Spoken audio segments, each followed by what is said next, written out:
Hello and thank you for joining the midweek edition of Journalist Hangout. I am Ayodele Ozubakun. Today on the Hangout, Senator Ali Ndume's supporters storm the National Assembly, demand his reinstatement. Federal government suspend 3 prison officers over release of former Adamawa State Governor, Chips Ngilari. I'll be hanging out with Otumba Yomi Olomofe, Adekunle Yusuf, and Ismail Omikwidon. So if you're ready, let's do this.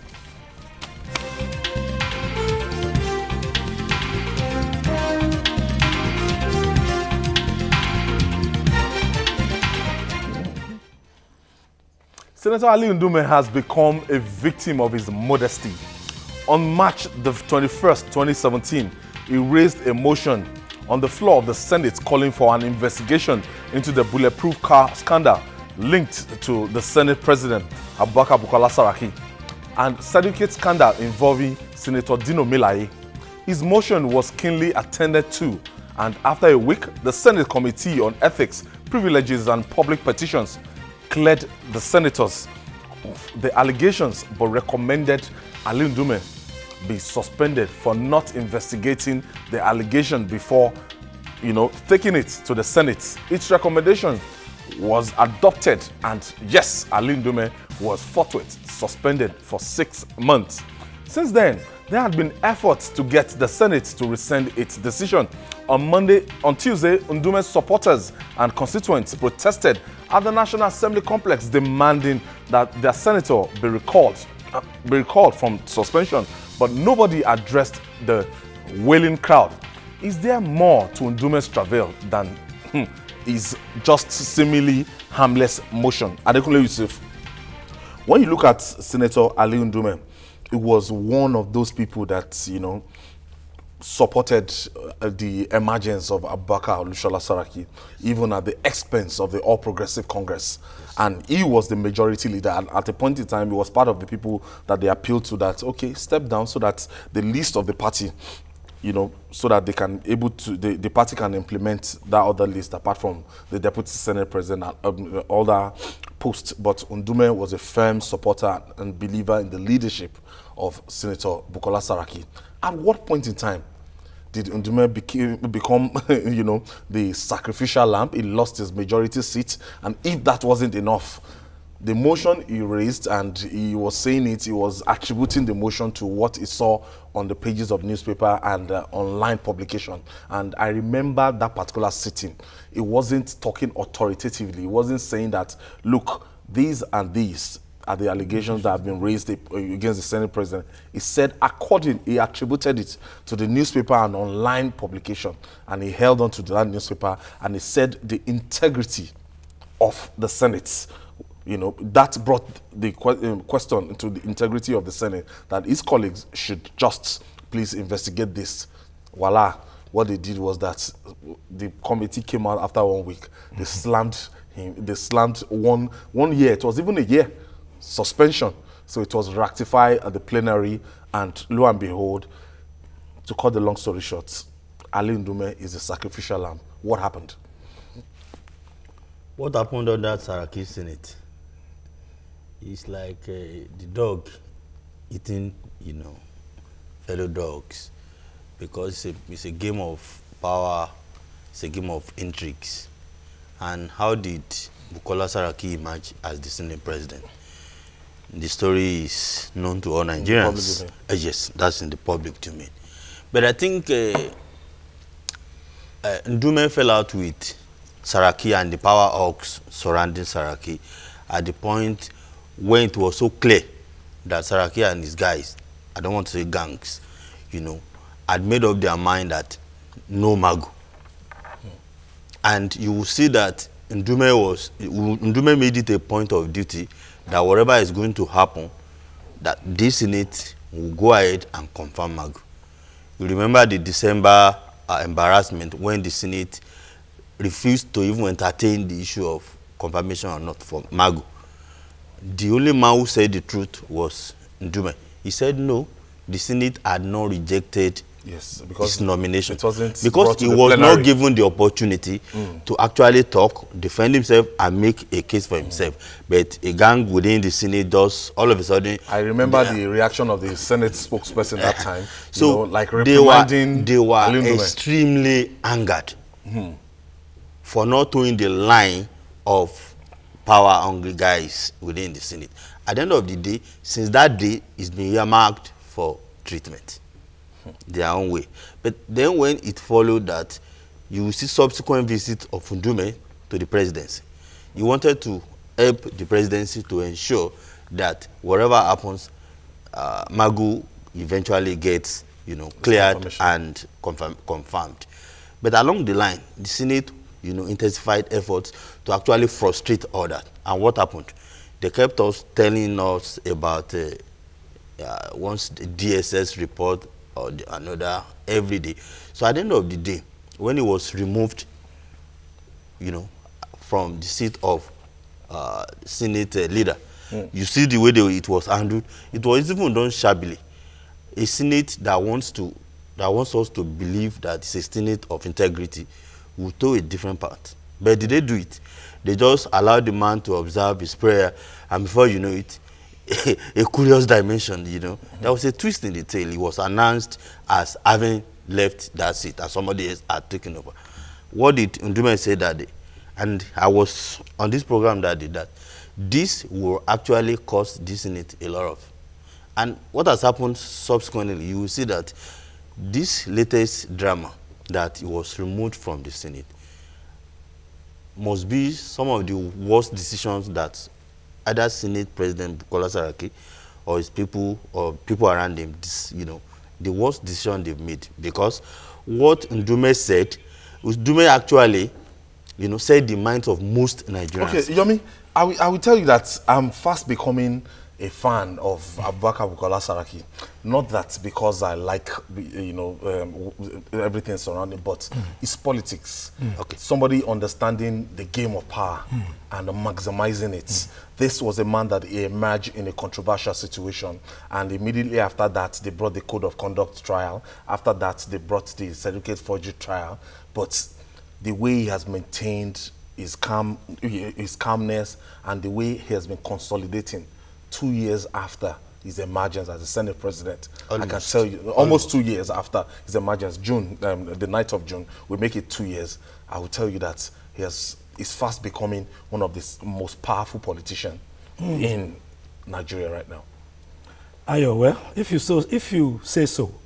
You might not like him, you might not like his politics, but he understands that game. In a peculiar and very cavalier way, Bukola Saraki, the Senate president, is very gradually institutionalizing what I want to term the power play of conspiracy. Now, where is it coming from? You want to do a little, backtracking on Bukola Saraki. How did he fare with his dad? How is he faring with his younger sister? I think that should be personal. That should be personal. No. Politically speaking, that should be personal. With his dad, with his younger sister, we are talking about what is on the table. How did he emerge? Okay, yes. Now let me say to you, he is beginning to institutionalize a peculiar political system, which does not brook dissent. And I think we need to watch out for that. I am a bit worried for Ndume. I was here also with Yusuf, January of this year, when in another very mischievous manner, he was relieved of his position as a leader of the Senate. Some of us felt he wasn't given what ought to be a fair hearing. And I thought, and I think I did actually ventilate that on this program that day, that Ndume needs to really watch his steps going forward. Now we are all witnesses. I'm surprised that Ndume appear not to have seen this coming. As one of the most was it right for him to have raised allegation that might be you know, later unsubstantiated. What he raised was not judgmental, in my view. And by the explanations he gave at that plenary, that particular plenary, he said it is important such that the Senate be seen as fair, as objective, as focused, that allegation be looked at. I think it's better, let's listen to Ali Ndume, what he actually said that got him into trouble. Senate on vengeance after Nigerian customs seized Senator Saraki's bulletproof Range Rover over fake documents. But now we are faced with this. And the president has been formed in this National Assembly. Wabara was accused of collecting bribe, and it was investigated and determined. So a lot of presidents have been set.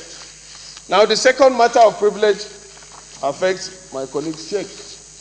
He says, Dino Melea allegedly did not graduate from university, report. Therefore, accordingly, I would appeal that we refer the matter to ethics and privileges to investigate so that our colleagues will be cleared. Therefore, accordingly, I would appeal that we refer the matter to ethics and privileges to investigate so that our colleagues will be cleared. Therefore, Abayomi Adisa is such a lovely producer. At least he has underlined, yes, therefore, narrowing down. I will appeal. He has a way of narrowing down. Yes. When you look at it thoroughly, what Ndume did was actually in the interest of the Senate. That if the Senate should preserve its integrity, let's look into this. Are you sure? He never, listen to him again. He never pronounced a verdict of guilt or not on anybody. Okay, let me quickly take this breather.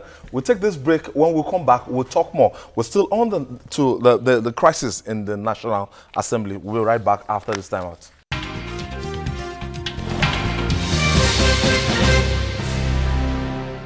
Welcome back. This is Journalist Hangout. In case you're just joining us, and we're looking at the intra-party crisis within the Assembly, not the National Assembly, the upper legislative chamber, which is the Senate, and the people, the gladiators here now. That's why I called it intra-party crisis. They are members of the all exactly. Progressive Congress. You see, what is playing out here, unfortunately, is a peculiar Nigerian power play tussle.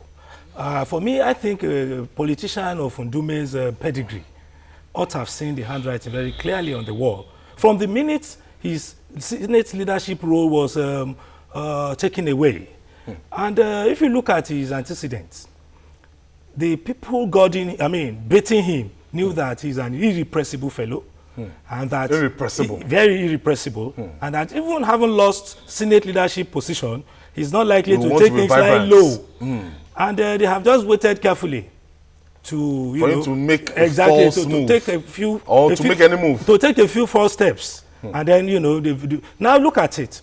In the presentation he made about allegations of the purchase of a 298 million Range Rover that the Senate President allegedly purchased, you find that that issue in particular somehow has been swept under the carpet now. And it's just the certificate. They said they didn't know about it. They said the Senate President, regardless of what they say, this man appealed. He said he would wish to appeal that the matters, so that the Senate can be seen as just, so that they can be seen as taking the pains to look at themselves also when issues arises. But unfortunately, I think Ndume shouldn't have been the one at the vanguard of that that advocacy, considering that. For him to have lost leadership, for him to have lost that role, he should know that he needs to really make up with the leadership of the Senate as it is configured.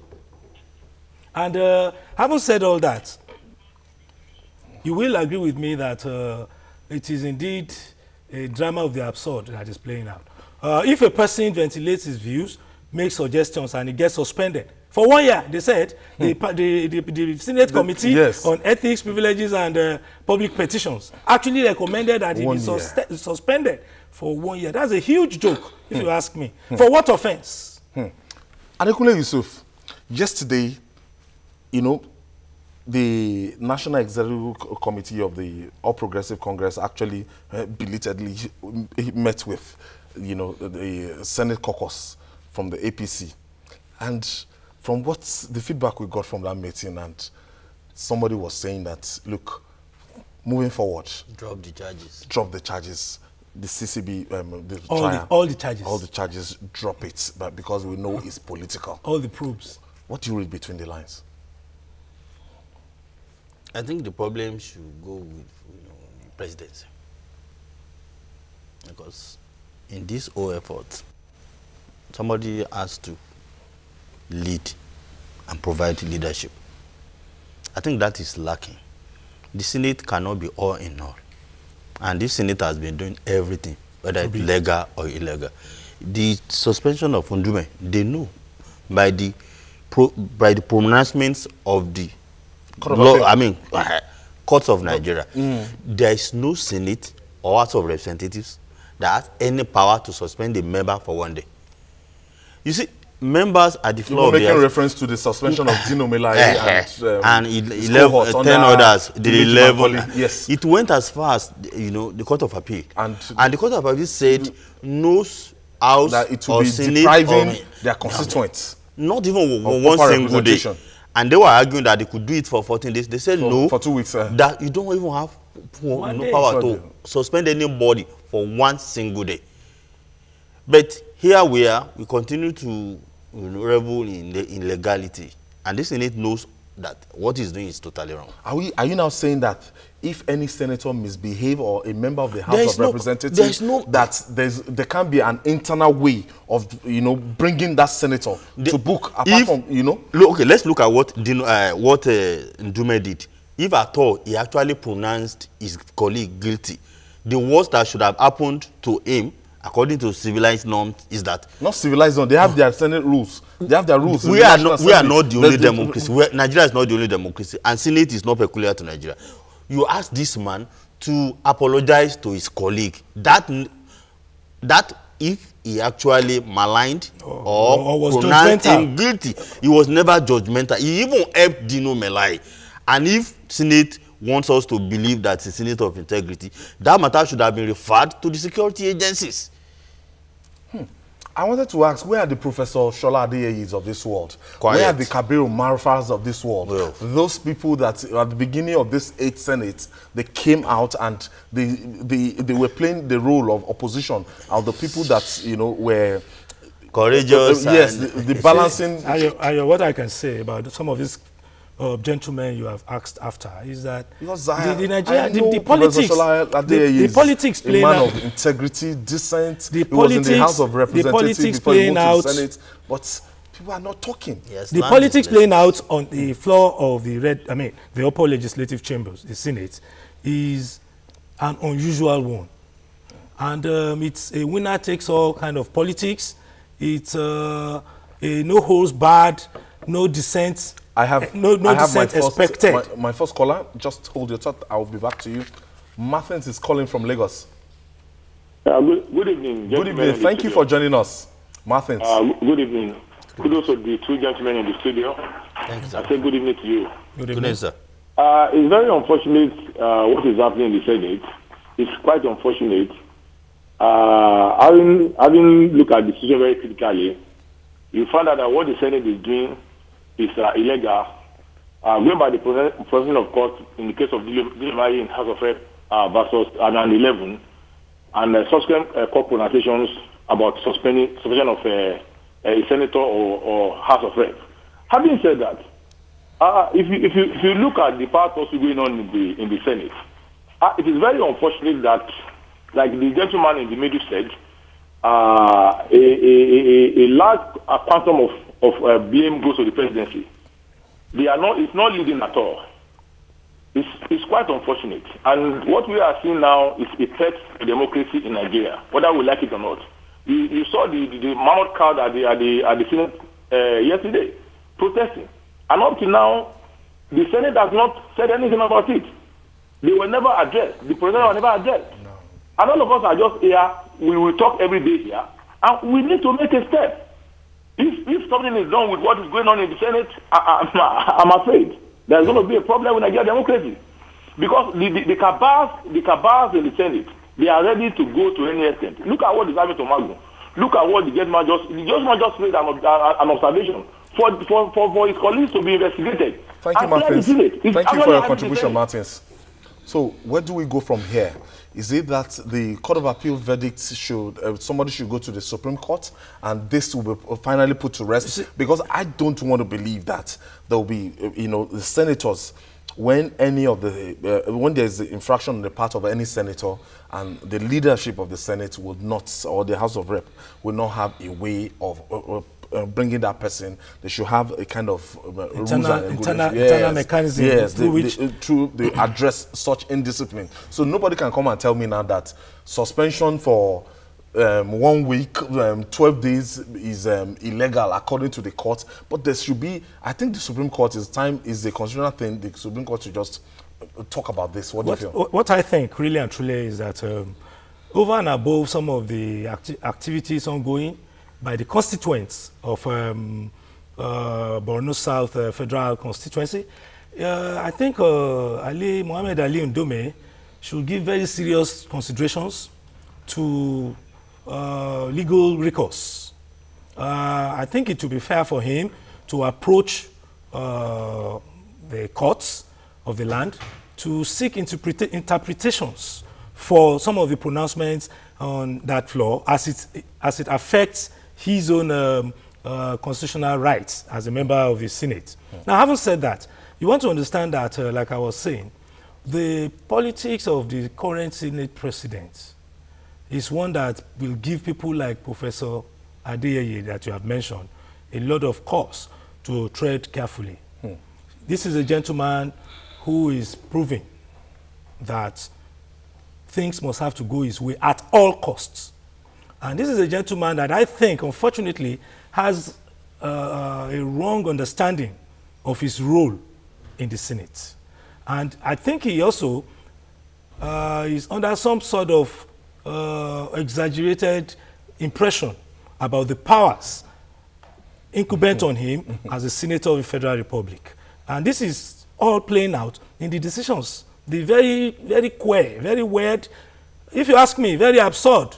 When you suspend a senator for 6 months, what do you expect of the people? And we're looking at a region, a senator representing a region that is under the spotlight. One third of the states. One third of the state. Let's just put it like that. And a state, yes. One third of a state, yes, that is restive, that has been restive.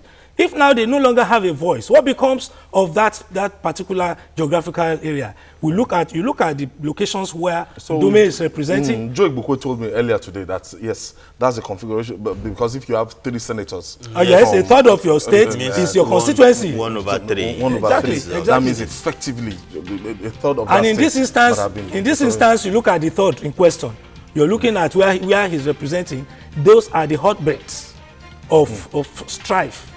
In the land right now. So I think the Senate is not really giving appropriate, adequate, intensive considerations to some of its decisions in recent times. All right. After the break, federal government suspend prisons officers over Ngilari's release. Stay with us. We'll be right back.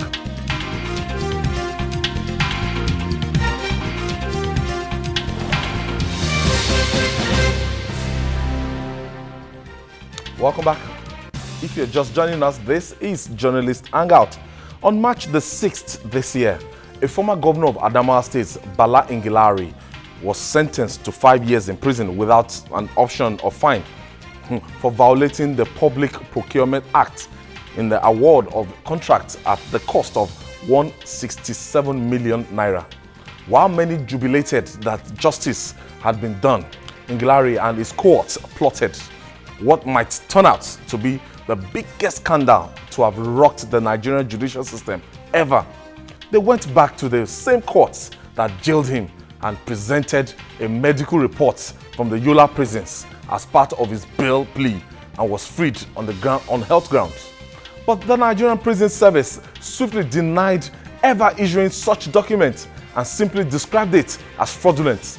Today, the Civil Defense, Fire, Immigration and Prison Services Board has suspended the Controller General of Prisons for Adamawa State, his deputy, and the Superintendent of Prisons to give way for an investigation into what has been described as shamefully corrupt incident.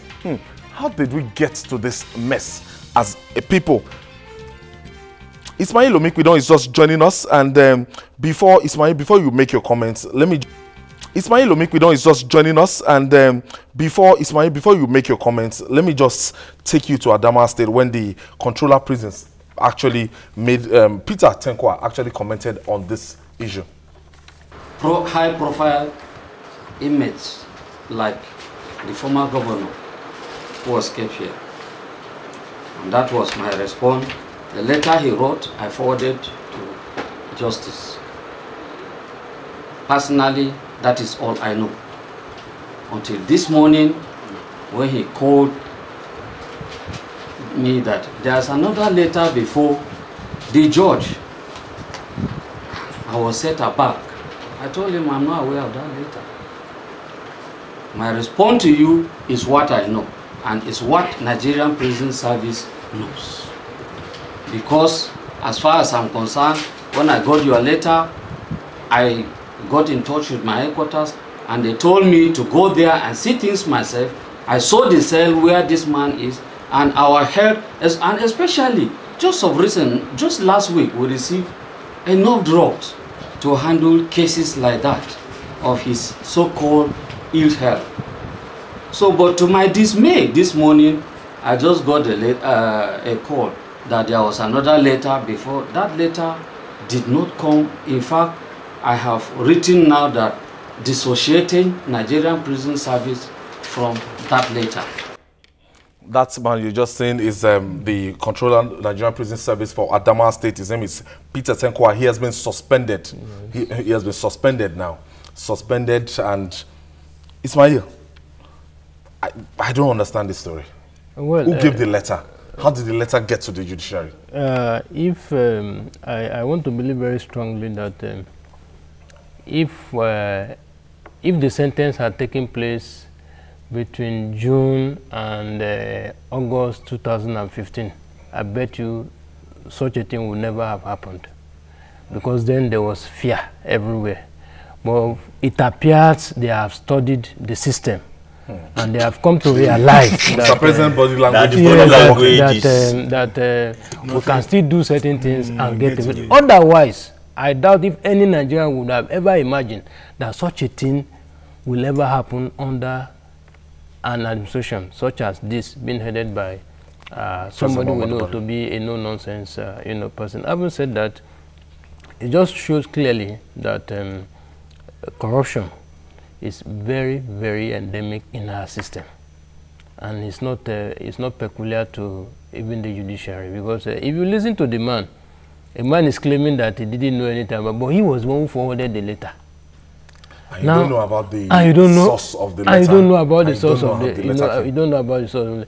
Well, I commend the board, yes, for swiftly responding. But let's see what will come out of the response. Sometimes in Nigeria, what you see is the first shot, and you may never hear of anything. Otherwise, I think beginning from the man that was suspended, to the last person there, I think heads should roll, at least to show example that look, this administration is still serious about its war against corruption. It's time to beam a searchlight on the Nigerian Prison Service. This is the same prison service that a lot of these VIPs that are convicted, when they get to prison, they don't stay. They live like lords. They don't stay in the cells or the prison yards, and they go as far as staying in the offices, and they will equip the office. Some will even build mosques, some will build churches, and they watch DSTV. They have access to every other thing. They live like VIPs. Just the restriction. Well, my take on that, really and truly, Mayo, is that to start with, prisons, without an exception, are not fit for current times and age. Hell. Yes, because they are like hell holes.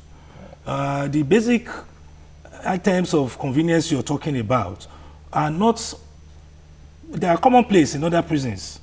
And so if some of the inmates in our prisons here feel like doing all of that, what I think we should look at is the discipline and lack of it on the part of prison officials.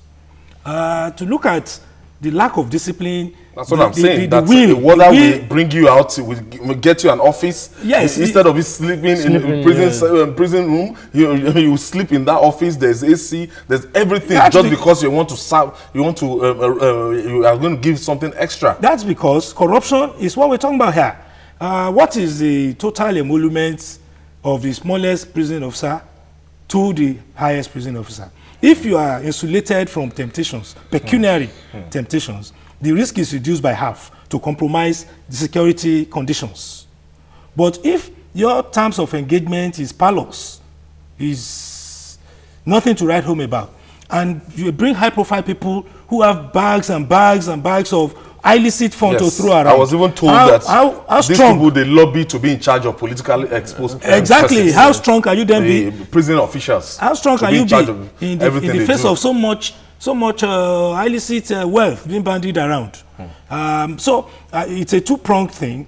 First, I think people who get eventually convicted should be stripped of access to the funds with which they go to compromise standards in the prison confinements. And secondly, our welfare package for officials of very peculiar institutions like the prison should be such that temptation, though anybody who has it in him to be corrupt will easily be corrupted. Adekunle, is this a justification in any way for forging the prison's documents and to deceive even the judge? Because that letter emanated from the prison, and for the man to be denying that he doesn't know about the origin of the letter, I'm at a loss here. No, I disagree with people who talk about poor salary as invitation to corruption and all that. Even no matter what you give people, those that have the tendency to be corrupt will always be corrupt. Believe me, absolutely. This cannot be just one-off case. It must be extremely endemic. What a tight arrangement. Let me give you an example. At the time I worked on an investigation with the NDLA, there was a year when it was uncovered that hundreds of people that were duly convicted for drug peddling, drug-related offenses, were, the moment they leave the court premises, they will be handed over to prison officers. But before they get to the prison, they will just do an arrangement between, and they will disappear. And by the time, I think Bayo Ojo as Attorney General of the Federation, they set up Justice Giban Obayan, panel to investigate. It was part of the, findings that came out that this Nigerian prison service is endemically corrupt. So this issue must be something that goes on very well, but because a big fish is involved now, it must be something they do regularly. Of course, there needs to be a lot of investigations into all this. It goes beyond just suspending the boss and the you need to look around even the country. Beneficiary, the man so by now. With what I'm saying, there's a lot of corruption, even beyond the way we castigate the police, castigate the prison service. We need to look into that. The funny part of this case is that the whistleblower is this same controller customs. Controller prison. Sorry, he raised the alarm. And what would have happened within their ranks? How did that letter get to him? What did he do to authenticate the? No, he said he wasn't aware of the letter. So who now transmitted the letter to the judiciary? Well, I think the man, Mr. Peter. The more you look. No, Mr. Peter will have to help us to unravel the mystery behind all this. That is one. Two, Ingilari, who is the beneficiary of the whole of this thing, should also be called to question. And his lawyer, because there's no way these things will happen, whether it is genuine or not, without their consent. Their consent. Because if it is genuine, he knew they were going to procure it, and if it's not genuine, he also knew that they were procuring it. So I think immediately after suspending the control of prisons, I think the next step should have been to get Ngelari arrested, because what it means now is that the purported bail is a nullity. And if the purported bail is a nullity, it should be back to prison. Okay, I have a call from Kaduna. Thank you for joining us. Hello, good evening, sir. Good evening. Yeah, my contribution on this one is that the suspension of the 3 senior prison officers should serve as a deterrent, because honestly, going by what is going on in Nigerian politics, a lot of elites are awaiting going to prison. So if this rubbish is allowed to continue, the prison service will be in shambolic. And I want to commend you at 3 guests. Honestly, they have spoken the mind of Nigeria, and I commend them. Thank you for giving me this opportunity. So the people should not be forgiven. Thank you, and God bless you. Thank you. God bless you too, Shinafa from Kaduna. I'll take this break. We'll be right back after this time out. Stay with us. The conversation is ongoing in the studio, even while we went on break, and our telephone lines, I can hear, they are still buzzing. Now, what can we make of this prison service? Mr. President has his job cut out. Now, most of these agencies, right now, the spotlight is now on the Nigerian prison service. What can Mr. President do? Because the control of the prison service is under the Ministry of Internal Affairs. That means the searchlights must be on that particular, the modus operandi for a long time. We know, we've been hearing stories, but we can't substantiate it, that some prisoners, they actually go to clubs. Yes. Well, on Friday night, they go to clubs. Well, you see, if you, most times, if you have never experienced some of these things, you will not know the extent to which these things happen. To the best, at least I've had 1 or 2 encounters. He's a very close friend of mine. Even though like I told him, I said, look, what he did was wrong, because he was sent by a magistrate to a prison, and he was to appear in court the next day. But the police, they allowed him, through the connivance of the police and the prison, they allowed him to go home. And by the next day, he came, pretending as if, yes, pretending as if he was, coming from prison. Now, for this to have been blown open, I think the Minister of Internal Affairs must, beam a searchlight, on the prison service. And that also, and that also shows clearly that virtually every gamut of the Nigerian system is corrupt. Because over the years, we only hear of the prison story, but this is because I'm still wondering how some persons will have the audacity, to forge that kind of a document and present it before a competent court. Honestly, I hope and pray that the government will deal decisively with all those involved in this scam. And in doing so, Ngelari must be brought to book. Ngelari and his lawyer, yes, they must tell us what they know about it. Ishak is calling us from Plateau State. Hello, good evening. Good evening, Ishak. I'm Ishak Mama. I'm calling from Jos. All right, go ahead. I think the prison officials, the matter shouldn't end at this point, suspension. But I think they should be prosecuted. And they should be prosecuted along with their accomplices. I believe the controller of prison, Adamawa State, cannot do this alone. He has accomplices, and even within the judiciary, and even the lawyer representing Mr. The wide net. And this is not the first time. We have had series of cases. I provide criminals. They've been treated exception. They are in the prison. They have been given access to their phone. They make calls. The matter shouldn't end this way. So I think they should be prosecuted. That's my take. Okay. Thank you, Ishak. For some years, I was a judicial correspondent. There's this particular case of Fred Ajidwa. Fred Ajidwa, the renowned 419. And they were both in prison with the former chief of army staff, General Ishaya Bamayi, and it was said he duped Ishaya Bamayi while in prison, within the prison confines of $8 million. And I think that case is still in court.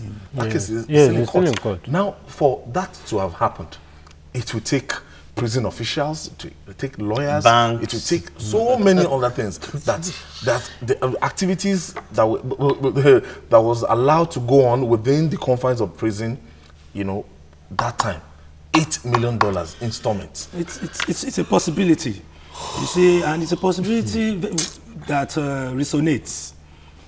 You see, we were talking the other time on this program about how the felon who broke jail and the court premises, Vampire. You see, the collusion between institution officials and inmates on the one hand, and the capacity of inmates to have a successful go at this institution officials is amazing.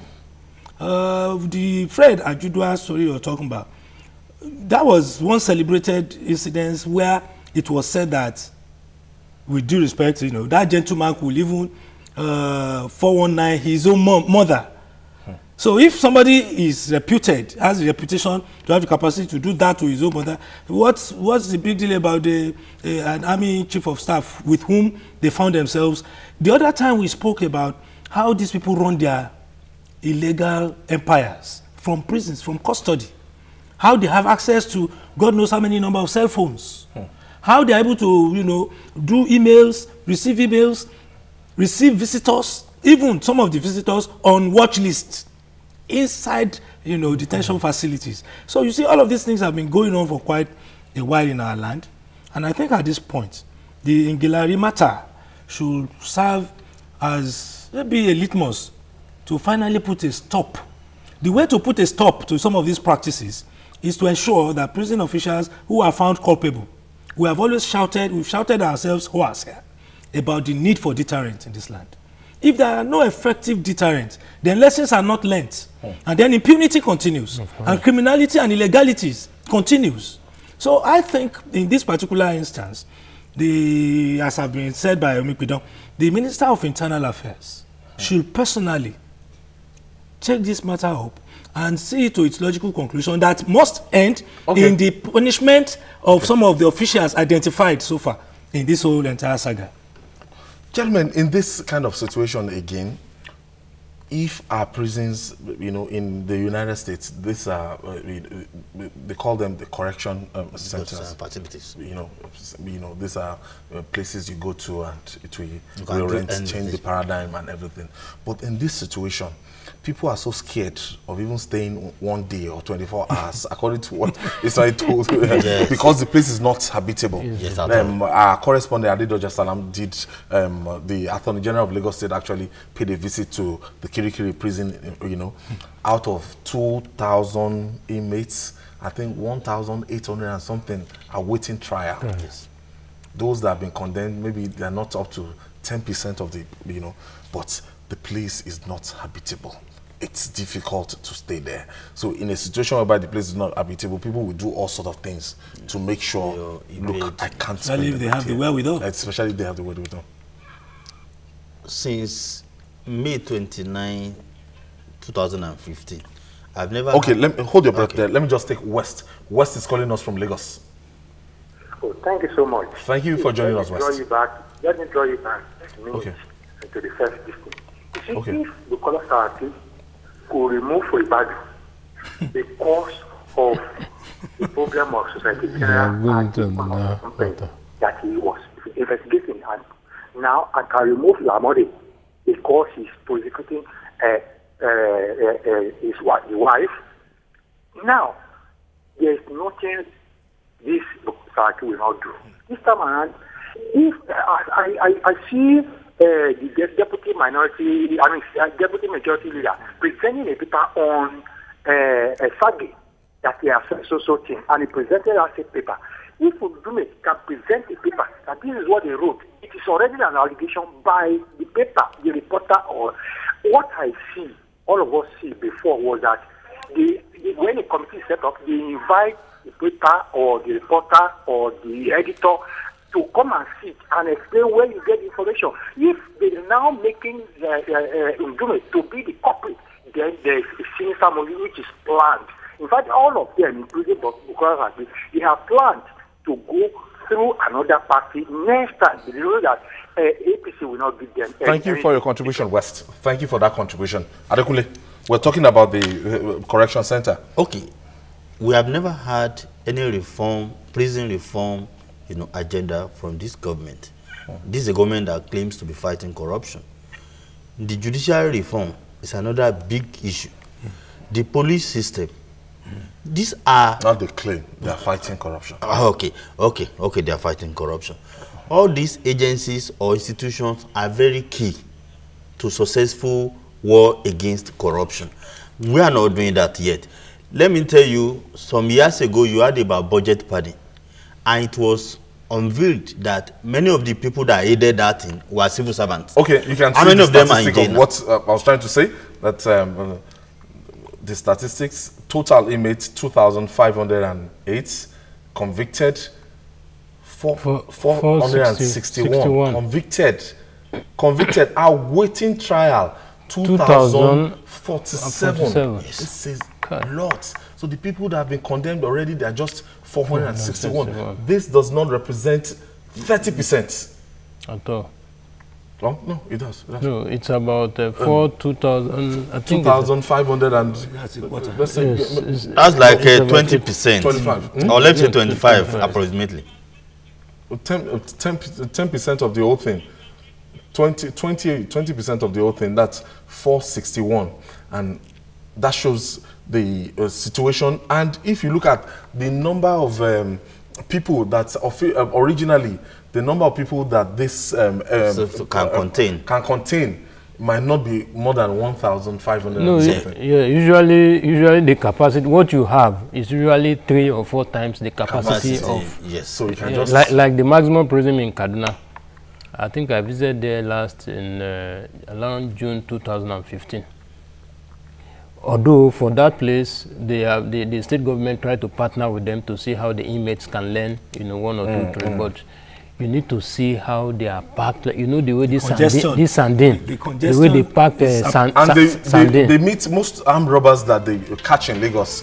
You find them, they will just tell them that I met this guy in prison, I met this person in prison, and they meet in prison. They come back to the society, not reformed, and they'll become criminals. In fact, they strategize in the prisons. They project for what they're going to do once they get back into civil life.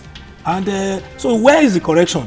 In the correction center. They even get more ardent by the because time they come out. The condition. Yes, they get more ardent. And most of those people you see on the waiting trial list, some of them fought with somebody. Exactly. Some of them were picked up along the road, under the bridge, without any just reason for. Some of them, their fine can be as low as 2,000 naira, and they will not have to pay.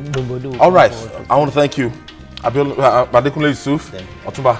Thanks so much. And Ismail Mikudon, you came late, but then thank you for your quality contribution. And that's it on Journalist Hangout. Join us tomorrow for another interesting episode of the program.